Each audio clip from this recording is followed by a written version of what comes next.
I'm Veronica Dela Cruz. And I'm Ken Bastine. We begin tonight with some new developments in that deadly shooting at a house party in Orinda. Night Beach Vazquez on why it took police over an hour to respond after getting a call about a noise complaint. This makeshift memorial at the Theater Square fountain continues to grow tonight as community members here in Orinda and family members of the victims continue to grieve. It's an unbearable pain that I don't think it'll ever go away. Crystal Lopez is the stepmother of 24-year-old Omar Taylor, who was working last Thursday night DJing the Halloween Mansion party when the mass shooting broke out. These are lives that were lost. Someone's children, grandchildren. It's just senseless. Orinda is still trying to understand what happened, who killed 5 people and why.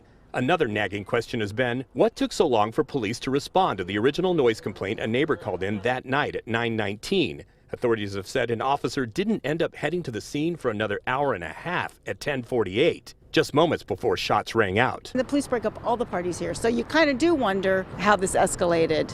We now have an answer. The Contra Costa Sheriff reports earlier in the evening up on Martino Road in nearby Lafayette, there was a violent home invasion. 3 men beat up the homeowner and robbed his house. Police from neighboring communities, including Orinda, responded to Lafayette.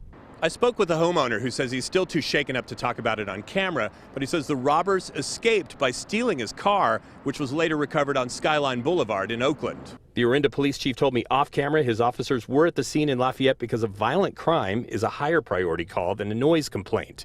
The chief is still not elaborating on the details of the Halloween party shooting, which is frustrating some neighbors. You know, we're all angry about what happened and the circumstances around what happened, but I think we're all also focusing on these families and their loss, and, you know, their loss is our loss.